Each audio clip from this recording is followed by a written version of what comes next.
Hello, bachcho. Let's see the question. So the question has two statement: assertion and reason. Assertion is saying Rosalind Franklin, the chief contributor to the discovery of DNA structure, was not awarded Nobel Prize.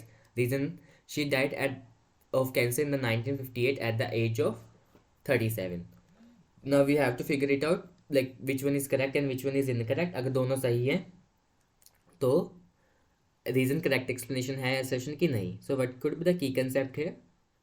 So we are going to discuss about the Rosalind Franklin.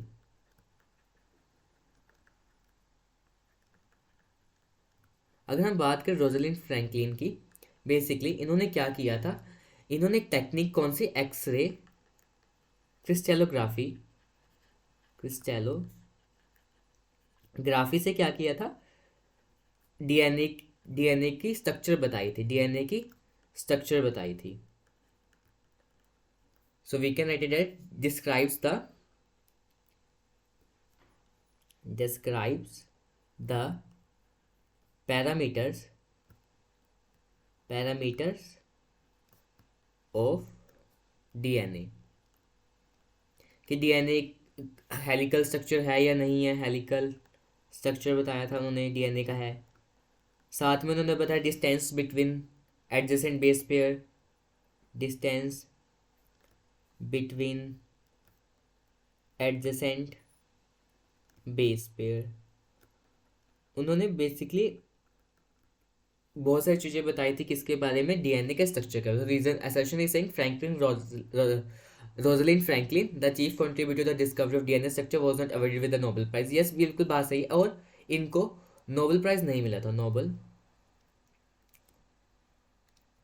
Nobel prize इनको नहीं मिला था. किसको मिला था? Watson और क्रिक को मिला. वॉटसन एंड क्रिक को मिला था 1962 में. इनको क्यों नहीं मिला, इवन दो इन्होंने भी डिस्कवरी करी थी. देखो 1958 में इनको हो गया था ओवेरियन कैंसर. कौन सा cancer, to be more specify, ovarian cancer. उसकी वजह से एट द एज ऑफ 37 इनकी क्या हो गई थी, डेथ हो गई थी. तो 58 में क्या हुआ, इनको इनकी डेथ हो गई. तो 1962 में ये इनको नोबेल प्राइज मिला. तो that's why this is the only reason कि इनको नोबेल प्राइज नहीं मिला था. सो असर्शन भी ठीक है और रीजन भी ठीक है. Reason is the correct explanation of the assertion. तो इस हिसाब से आंसर क्या हो जाएगा, answer is A. So we can write the answer as A. Hope you understood that. Best of luck.